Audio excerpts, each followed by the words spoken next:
Assalamu alaikum guys, welcome to my YouTube channel Visual Lecture Hub. Now we are starting our third lecture, that is now we are going to start about it.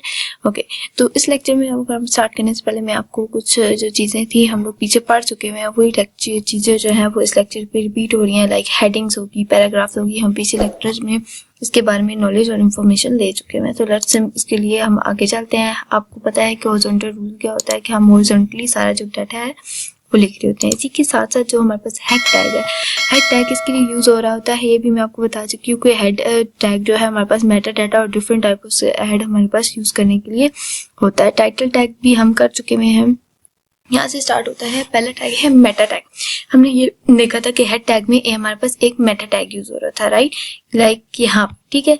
तो Meta tag ये आप देखें कि यहाँ पे हमारे पास एक Meta tag use हो रहा है, ठीक है। इस मेटा टैग के बारे में आपको बताया जा रहा है कि ये मेटा टैग क्या होता है। मेटा टैग जो होता है HTML में वो जो होता है हमारे पास हमेशा it also called Meta data, okay. क्योंकि इसको मेटा डेटा के लिए क्यों कहा जाता है, क्योंकि इसके पास इंफॉर्मेशन होती है HTML डॉक्यूमेंट की। It is can also be used to define the character set and the other information about the HTML document. इसके बाद पैराग्राफ भी आप पढ़ चुके हैं। नेक्स्ट जो टॉपिक है वो है HTML डिस्प्ले, ठीक है। अभी आपको बताया जा रहा है कि जो HTML की जो डॉक्यूमेंट होती है आपके पास, ठीक है, वो जो डिस्प्ले होती है वो हर स्क्रीन के लिए शो नहीं होती है। वो हर स्क्रीन पे डिफरेंटली, कहीं पे स्मॉल कहीं पे लार्ज, वो अपने मुताबिक खुद ही सेट करता है और खुद ही हमारे पास शो होता है। और नेक्स्ट बात, you can not change the output by adding extra spaces or extra lines in your HTML code. कि अगर आपने अपने HTML कोड में अगर स्पेस दी हुई है तो बाय डिफॉल्ट जो है वो आपकी स्पेसेस को वो नहीं मानता है, ठीक है। अगर आप स्पेस देना चाहते हैं, एक्स्ट्रा स्पेस या फिर एक्स्ट्रा लाइन की स्पेस देना चाहते हैं, तो उसके लिए आपको स्पेशल टैग यूज करने पड़ते हैं। जो स्पेशल टैग उसको आप में यूज करने पड़ते हैं उसमें एक जो पहला टैग हमारे पास आता होता है वो टैग है HTML line break. Okay, HTML line break क्या काम करता होता है ये वाला टैग, ठीक है। ये इस तरह काम करता है, फिर फर्स्ट आप समझ लें कि ये आपने एक लाइन लिखी है, ठीक है, ये आपके पास ये एक लाइन, ठीक है, आपने ये लाइन लिख ली है, ठीक है। अब इस लाइन के बाद आप पूरी एक लाइन की स्पेस देना चाहते हैं, लाइक ये स्पेस देना चाहते हैं, देन आप अगली लाइन लिखना चाहते हैं। लेकिन HTML में बाय डिफॉल्ट अगर आपने यूं एक पैराग्राफ टैग लिखा, एक स्पेस दी और ये यूं लिख दिया, तो वो जब उसको सॉर्ट करेगा, उसको रन करेगा, तो ये बीच में वो स्पेस नहीं दे रहा होगा। अगर मैं चाहती हूँ कि मेरी ये लाइन लिखी हुई आए और बीच में एक लाइन की ब्रेक आए और देन नेक्स्ट लाइन लिखी हुई आए, तो वहाँ पर जो मैंने यूज करना है, टैग यूज करना है, वो है BR टैग, यानी कि ब्रेक लाइन टैग। अब ब्रेक लाइन टैग जो HTML में होता है, define a line break, uses a BR if you want a line break, a new line without starting a new paragraph, आप कर सकते हो, ठीक है। देन इसकी अगर हम एग्जांपल कर लेते हैं अपने VS कोड में जाकर,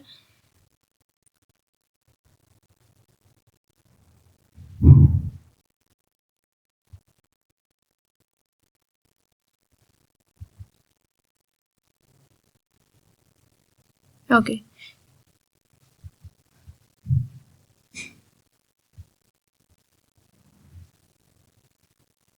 जिस तरह मैंने ये एक पैराग्राफ टैग लेकर, ठीक है, पैराग्राफ टैग के बाद मैंने यहाँ पे क्या दिया, एक BR टैग यूज किया, देन मैंने एक कोड यहाँ पे उसे एक लाइन लिख दी। अब ये कोड कैसे रन करेगा, ये कोड ऐसे रन करेगा, मैं इसको आपको रन करके दिखाती हूँ कि इसने किया क्या है। जब हमने इसको रन किया तो लेट्स वेट, क्योंकि ये थोड़ा सा टाइम लगता होता है जब आप लाइव सर्वर चलाते हो। तो ओके, तो आप ये खुद देखें कि जब इसने रन किया तो ठीक है, this is the first line, this is the second line. इसने क्या दिया, इस लाइन को ब्रेक कर दिया और नेक्स्ट लाइन पे जाकर उस पैराग्राफ को क्या कर दिया, स्टार्ट कर दिया। यानी कि इधर हम कोड पे देखें तो आपने क्या किया, एक इसको ब्रेक किया और देन आपने क्या कर दिया, नेक्स्ट लाइन पे इसको स्टार्ट कर दिया। तो ये एक तरीका होता है आपके पास लाइन को ब्रेक करने का, ठीक है। नेक्स्ट आगे हम चलते हैं, आगे क्या क्या, स्टाइलिंग एंड फॉर्मेटिंग, ठीक है। अब स्टाइलिंग क्या होती है और फॉर्मेटिंग क्या होती है। अभी तक आपने जो पढ़ा था वो सब ये था कि आपने एक HTML डॉक्यूमेंट बनानी है, बस उसमें डाटा इंसर्ट करना है। आपने हेडिंग इंसर्ट की, आपने पैराग्राफ इंसर्ट किया, ठीक है, ये सब कुछ आपने इंसर्ट कर दिया। अब उस इंसर्ट को करने के बाद आपने उसको खूबसूरत कैसे बनाना है, ठीक है, उसको प्यारा कैसे बनाना है, उसमें लाइक कलर ऐड करना है, उसका फॉन्ट साइज इंक्रीज करना है, डिक्रीज करना है, कोई भी आपने किसकी किस्म की भी आपने इमेज की वेट हाइट सेट करनी है, सब कुछ करना है, तो वो हम स्टाइलिंग में आता होता है, ठीक है। अब क्या है कि HTML यहाँ पे एक इम्पोर्टेंट बात भी लिखी हुई है कि HTML स्टाइलिंग के हवाले से कि HTML में जो होती है कुछ हमारे पास जो स्टाइलिंग होती है बाय डिफ़ॉल्ट हमारे पास स्टाइलिंग होती है। लाइक बैकग्राउंड कलर उसने HTML में हमारे पास उसने ब्राउज़र में रखा हुआ होता है कि वाइट कलर होगा और टेक्स्ट कलर को वो बाय डिफ़ॉल्ट ही ब्लैक रख लेता होता है। ठीक है, अगर हम इसको चेंज करना चाहते हैं तो उसके लिए हम फिर स्टाइलिंग HTML स्टाइलिंग यूज़ करते हैं। HTML स्टाइलिंग का जो सेकंड नेम है उसको हम कहते होते हैं इनलाइन स्टाइलिंग। अब इनलाइन स्टाइलिंग होती किस तरह होती है? ठीक है, इनलाइन स्टाइलिंग ऐसे होती है कि हम लोग जो बॉडी टैग होता है, ठीक है, आप जिस टैग को आपने स्टाइल करना है, ठीक है, उस टैग के अंदर आपने क्या यूज करना है? इस सिंटैक्स को। ठीक है, इस सिंटैक्स को कैसे यूज करना है? ये सिंटैक्स है style is equals to property colon value. Okay, ये इसका सिंटैक्स है, ये आपको याद रखना है और इसी सिंटैक्स का यूज करना है। इसकी एग्जांपल किस तरह ले लेंगे आप? इसकी एग्जांपल ये ले लें। ठीक है, अब उन्होंने क्या बोला कि बॉडी स्टाइल, ठीक है, बॉडी का कर दो style is equals to background colour, यानी कि बॉडी का जो बैकग्राउंड कलर है, फिर कॉलन डाला हमने, उसके बाद क्या लिख दिया? लाइट के हमने इसका बॉडी की स्टाइल टैग में। अगर हम इसको जाके हम प्रैक्टिकली करते हैं तो हमें ज़्यादा अच्छे तरीके से हम लोग कर सकेंगे।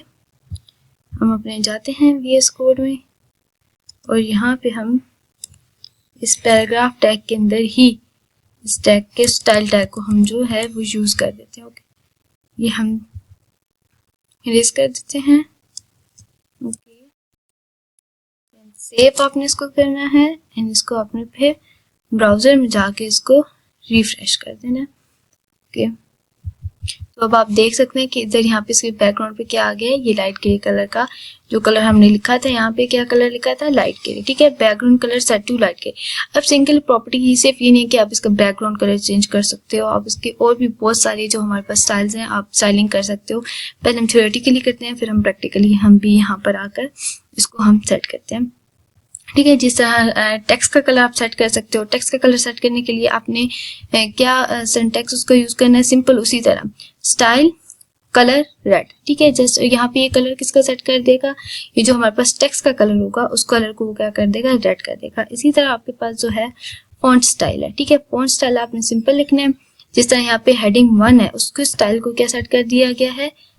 स्टाइल फॉन्ट फैमिली और वेंडर। ठीक है, ये अभी बहुत सारी फॉन्ट फैमिलीज होती हैं हमारे पास HTML और CSS में। ठीक है, तो CSS अभी आगे जब आप पढ़ोगे तो उसमें आप बहुत सारी फॉन्ट्स फैमिली के बारे में भी पढ़ोगे कि कौन कौन सी फॉन्ट फैमिली होती है और कौन कौन सी यूज हो रही होती है। ठीक है, लेकिन आप एरियल ब्लैक से फेमिलियर होगे तो आप अभी वो यूज कर सकते हो। नेक्स्ट आ जाता है टेक्स्ट साइज। टेक्स्ट साइज को बढ़ाने के लिए आप कौन सी प्रॉपर्टी यूज करते होते हो? आप यूज करते होते हो फॉन्ट साइज प्रॉपर्टी यूज करते होते हो। ठीक है, heading 1 style is equal to font size 300%। Like इस तरीके से आप इसका फॉन्ट साइज को भी आप इंक्रीज और डिक्रीज कर सकते हो। इंक्रीज भी कर सकते हो, डिक्रीज करना चाहो तो डिक्रीज भी कर सकते हो। फिर इसके बाद आता है टेक्स्ट अलाइनमेंट कि आपने टेक्स्ट अलाइनमेंट किससे करनी है, यानी कि आप टेक्स्ट को अलाइन किससे करना चाहते हो? आप उसको सेंटर में अलाइन करना चाहते हो। अब यहाँ पे जैसा यूज की गई है कि स्टाइल टेक्स्ट अलाइन सेंटर, तो आप सेंटर में भी कर सकते हो, आप लेफ्ट में भी कर सकते हो, आप राइट में भी कर सकते हो। इसका टेक्स्ट लाइन का मतलब होता है कि आपका टेक्स्ट जो है वो सेंटर पे लिखा हुआ है, लेफ्ट पे लिखा हुआ है, क्या फिर राइट पे लिखा हुआ है। नेक्स्ट इसी तरह हमारे पास है HTML फॉर्मेटिंग एलिमेंट्स की। HTML में हमारे पास जैसे पहले जितने भी हमने ऊपर पढ़े हैं उन सब के हम प्रैक्टिकली कर लेते हैं, फिर हम आगे जाते हैं। तक हमने प्रॉपर्टीज पढ़ी थी, उन सब प्रॉपर्टीज को हम जो है बारी बारी जो है सब पे अप्लाई करते हैं। ठीक है, हम इसी को बार नीचे कॉपी करके पेस्ट कर देते हैं। ओके, देन यहाँ पे हमने स्टाइल प्रॉपर्टी के अंदर यहाँ पे बैकग्राउंड कलर लिखा था लाइट ग्रे। ठीक है, ये एक हमने कर दिया। नेक्स्ट हम कर देते हैं, हमने कौन सी प्रॉपर्टी पढ़ी थी?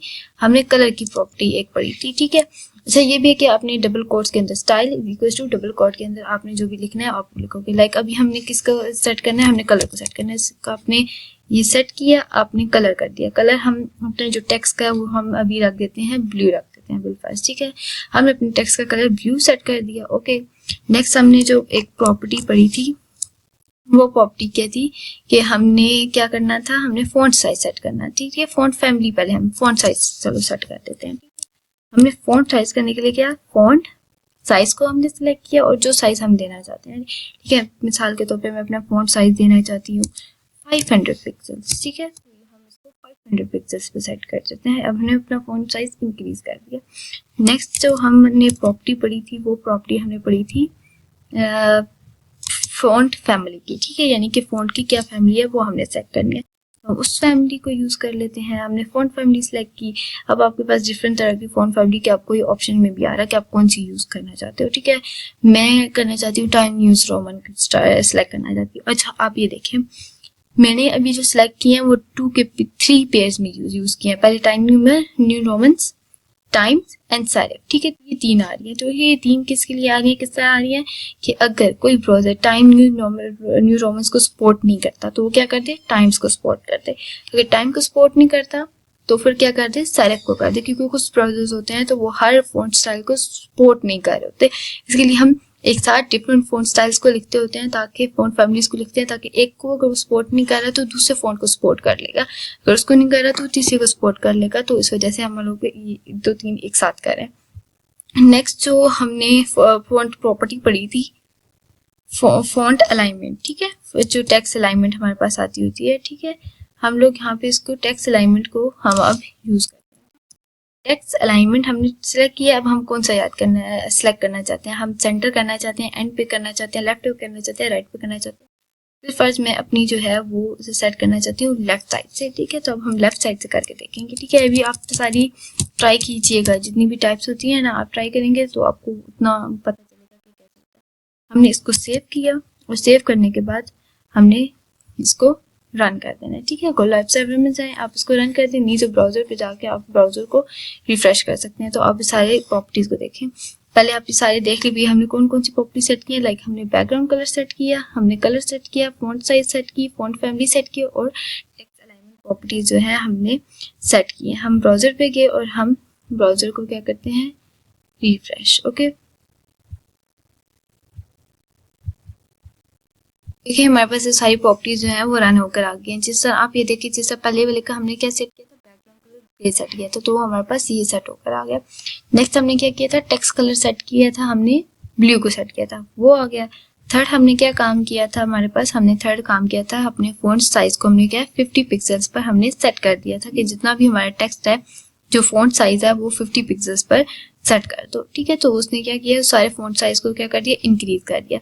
नेक्स्ट जो हमने काम किया था वो हमने काम क्या किया था, हम यहाँ जाके देख लेते हैं। नेक्स्ट क्या था, हमने फॉन्ट फैमिली सेलेक्ट की थी टाइम्स न्यू रोमन की। ठीक है, टाइम्स न्यू रोमन की फैमिली हम देखते हैं तो एक्चुअली ये बाय डिफॉल्ट भी टाइम न्यू रोमन ही होता है। ठीक है, तो आपको इसके लिए वो फर्क नजर नहीं आ रहा कि इसमें क्या फर्क आया, लेकिन ये फर्क आता है। आप अपनी फैमिली को सेट कर सकते हो, यहाँ पे आप जो फैमिली करना चाहो हम करके देख भी सकते हैं, और लेकिन इतना टाइम नहीं होती, वीडियो लंबी हो जाती है।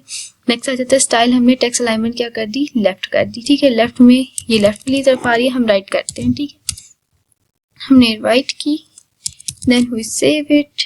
अब हम जाके चेक करते हैं तो देखिए हमारा टेक्स्ट किस तरफ आ चुका हुआ है, ये हमारे पास राइट साइड पे हमारा जो टेक्स्ट है वो हमारे पास राइट साइड पे आ गया। ओके, हम नेक्स्ट अब आगे चलते हैं कि अब हमारे पास ये सारे टॉपिक्स हो चुके हैं। नेक्स्ट आगे के टॉपिक्स हम देखते हैं। नेक्स्ट आ जाता है HTML फॉर्मेटिंग एलिमेंट्स। ठीक है, HTML में फॉर्मेटिंग एलिमेंट्स क्या होते हैं। ओके, HTML में हमारे पास डिफरेंट टाइप के फॉर्मेटिंग एलिमेंट्स भी होते हैं। लाइक अभी तक हमने पढ़ा था ना कि HTML में स्टाइलिंग किस तरह, स्टाइल टैग यूज करके, स्टाइल एट्रीब्यूट यूज करके किसी भी टैग के अंदर हम उसकी स्टाइलिंग कर सकते हैं। ठीक है, लेकिन हमारे पास कुछ बिल्ट इन हमारे पास टैग्स भी होते हैं जिनके जरिए हम HTML के जो डॉक्यूमेंट में जो टेक्स्ट होता है उसको हम स्टाइलिंग के लिए यूज कर सकते हैं। ठीक है, वो डिफरेंट जो हमारे पास लिखे हुए हैं, ये सारे टैग्स लिखे हुए हैं। आगे हम बारी बारी सब के बारे में पढ़ते हैं कि कौन सा टैग क्या यूज करने के लिए हमारे पास यूज आता है। पहला टैग है HTML bold and strong formatting. ये जो टैग हमारे पास यूज होता है, ये टैग किसके, किसी भी टेक्स्ट को बोल्ड करने के लिए हमारे पास यूज होता है। ठीक है, एग्जांपल हम तो हमारे पास जो सिंटेक्स है वो क्या है कि हम बी टैग यूज करते होते हैं। ठीक है, हमने एक पैराग्राफ लिखा, उस पैराग्राफ के अंदर हमने उस टेक्स्ट को किसके अंदर लिख दिया, बी टैग के अंदर लिख दिया। ठीक है, जिसको हम बोल्ड टेक्स्ट कहते होते हैं। ठीक है, तो ये क्या करेगा, इसके जो हमारे टेक्स्ट है उसको क्या कर देगा, बोल्ड कर देगा। जिस तरह अभी हम यहाँ पे रन करते हैं अपने इस टेक्स्ट को, तो ये देखें टेक्स्ट इज बोल्ड हमारे पास ये लिखा हुआ आ रहा है, हमारे पास रन होके आ रहा है। ठीक है, इसने इस टेक्स्ट को क्या कर दिया है, बोल्ड कर दिया है।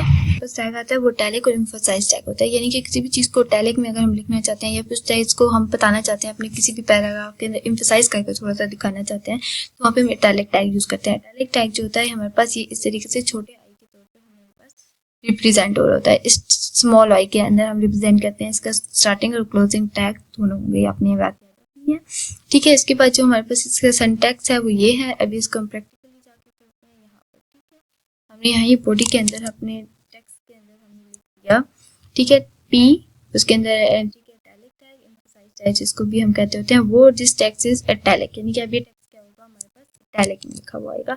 हमने रन किया और ये देखें कि आपको ये नजर आ रहा है कि जूम करके दिखाती हूँ, ये देखें आपको नजर आ रहा है दिस टेक्स्ट इज इटैलिक, यानी कि आपको टेक्स्ट इटैलिक के अंदर नजर आ रहा है।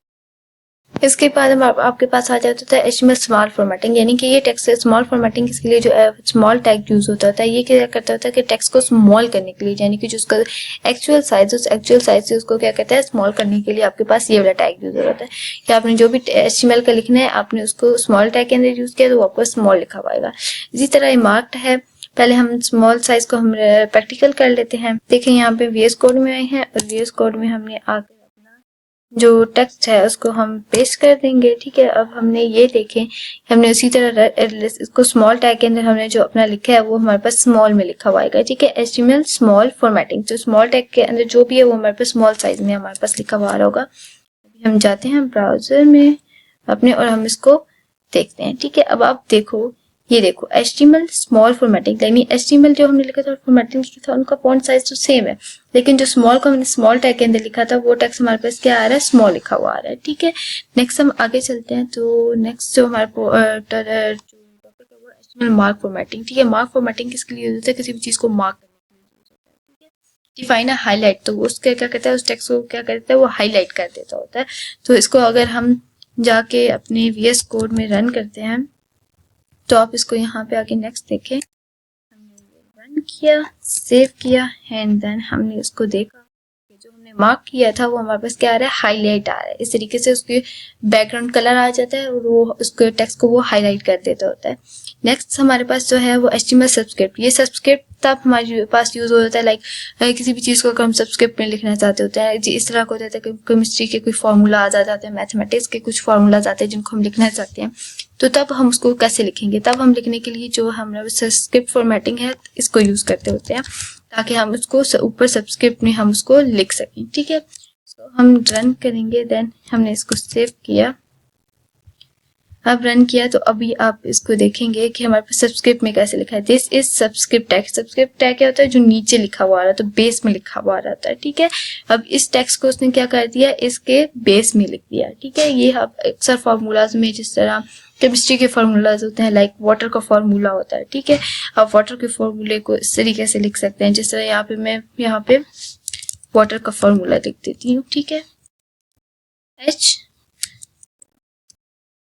और नीचे हम सब्सक्रिप्ट में हमारे पास क्या होता है 2 होता है ना, तो हम क्या लिख देते हैं 2 और यहाँ पे हमें क्या चाहिए O चाहिए। ठीक है, तो हम यहाँ पे O लिख देते हैं। ठीक है, हम सेव करेंगे एंड देन हमने इसको रन करना है। तो ये देखिए हमारे पास क्या है, ये H2 इस तरह बेस में हमारे पास लिखा हुआ आ गया। ठीक है, इसके लिए सब्सक्रिप्ट टैग जो है हमारे पास वो यूज हो रहा होता है। नेक्स्ट हमारे पास जो है वो क्या कहते हैं HTML कोड्स आ जाते हैं कि HTML कोड किसके लिए यूज होते हैं, HTML जो Q टैग है वो शॉर्ट कोड के लिए यूज होता है कि browser actually insert the quotation mark around the Q tag, कि जहाँ के जो भी हमने Q टैग के अंदर लिखा होगा तो उसके अंदर वो ऑटोमेटिकली कोटेशन जो है वो ऐड कर देता होता है। नेक्स्ट होता है हमारे पास HTML block code for a long quotation, यानी कि अगर हम किसी और वेबसाइट से कोई हम जो डाटा है वो ले रहे हैं, ठीक है, और उसको हम कोटेशन के अंदर लिखना चाहते हैं तो उसके लिए हम क्या यूज करते होते हैं, ब्लॉक कोड यूज करते होते हैं। ठीक है, ब्लॉक कोड अगर अभी हम यूज करके देख लेते हैं, यहाँ पे अगर इसमें हम बड़े बड़े जो किसी वेबसाइट से डाटा ले रहे हैं, हम अपना किसी कोड ले रहे हैं और अपनी वेबसाइट पे शो करना चाहते हैं, ठीक है, तो उस तरह की सिचुएशंस में जो है हम लोग अक्सर जो है वो ब्लॉक कोड यूज कर रहे होते हैं। हमने लिखा, हमने क्या ब्लॉक कोड के अंदर ये सिंपल ब्लॉक कोड। अच्छा, एक और चीज जो है मैं आपको यहाँ पे दिखाना चाहती हूँ कि जो ब्लॉक कोड होता है, इस ब्लॉक कोड का हमारे पास जो होता है वो हमारे पास जो इसका जो क्या कहते हैं एंडिंग टैग होता है वो भी होता है, ठीक है, क्योंकि लोग समझते हैं कि ब्लॉक कोड सिंगल कोड होगा, लेकिन क्या होता है इसका ऐसा नहीं होता। इसका जो हमारे पास क्लोजिंग टैग है वो भी हमारे पास मौजूद होता है। ठीक है, फिर इसके बाद अब हम इसको रन करते हैं। सेव करने के बाद तो देन हम देखते हैं कि हमें क्या रिजल्ट मिलता है। ठीक है, आपने इसको रन किया तो आपको ये किस है, उस वेबसाइट से ये ब्लॉक कोड लिखा हुआ क्या है, शो हो रहा है। ठीक है, अब आपने यहाँ पे उस वेबसाइट जिस वेबसाइट से आपने अपना कोड लिया था ना, आपने उसको शो किया था। हमने यहाँ पे क्या लिखा था, हमने ब्लॉक कोड लिखा था कि इस साइट से ये जो हमने उस साइट का लिंक दिया, उस साइट से हम क्या शो करें, ये वाला कोड जो है हम शो करें। तो उसने क्या किया, हमें ये कोड लिखा हुआ शो कर दिया ब्राउजर में। Okay right. देन इसके बाद हम आगे चलते हैं कि नेक्स्ट हमारे पास क्या टॉपिक है। ठीक है, नेक्स्ट टॉपिक है हमारे पास एड्रेस। ठीक है, एड्रेस टैग जो होता है हमारे पास, किसी का भी अगर हम एड्रेस अपनी वेबसाइट पे दिखाना चाहते हैं, ठीक है, तो एड्रेस या किसी की कॉन्टेक्ट इन्फॉर्मेशन जो है हम अपने ब्राउजर पे शो करना चाहते हैं, अपने डॉक्यूमेंट पे वेब पेज पे दिखाना चाहते हैं, तो उसके लिए हम लोग जो है वो एड्रेस टैग को यूज करते होते हैं। एड्रेस टैग का सिंपल, आपने टैग लिखा एड्रेस, उसके अंदर जो एड्रेस होगा आपने वो लिख देना है। उसके बाद नेक्स्ट है साइट। ठीक है, साइट एचटीएमएल टैग जो यूज होता है वो क्या कहता है कि टाइटल ऑफ वर्क। ठीक है, browser usually display a site element in italic, कि जो भी आपने साइट के अंदर लिखा हुआ होगा ना, वो यूजुअली क्या हो रहा होगा, इटैलिक में हमारे पास आपके पास लिखा हुआ आ रहा होगा। आप इसको रन करके देख लें। हमने ये यहाँ पे इसको लिखा, हमने क्या लिखा यहाँ पे कि हमने लिखा, ठीक है, P site the screen site. ठीक है, हमने साइट के अंदर द स्क्रीन लिखा एंड द हमने टैग लिख दिया। अब इसको जब हम रन करेंगे तो साइट के अंदर जो लिखा हुआ होगा वो हमारे पास क्या आ रहा होगा, ये साइट का नेम लिखा हुआ है। ठीक है, इस जगह का नाम है। ठीक है भाई, ठीक है, हमने दे दिया। अब इसको हम रन करते हैं तो हमने जो इसमें लिखा हुआ होगा वो हमारे पास किस में आ रहा होगा, इटैलिक में शो हो रहा होगा।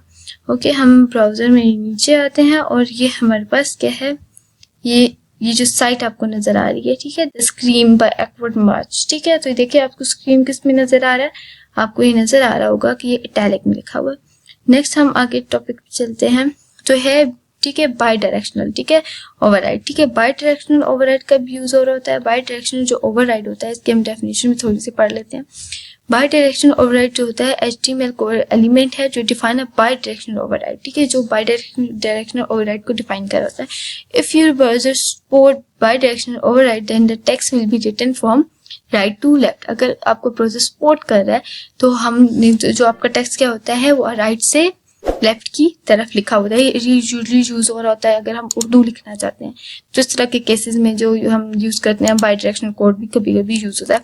लेकिन ये थोड़ा कि कुछ ब्राउजर सपोर्ट नहीं करते, यानी कि कुछ ओरेकल हो गया और कुछ पुराने ब्राउजर्स हैं माइक्रोसॉफ्ट एज के हो गए, तो कुछ सपोर्ट नहीं कर रहे होते। ठीक है, तो अब इसको बाई डायरेक्शनल को भी हम रन करके देखते हैं कि हमारे पास किस तरीके से जो टेक्स्ट है वो हमारे पास लेफ्ट टू राइट लिखा हुआ आएगा। ओके,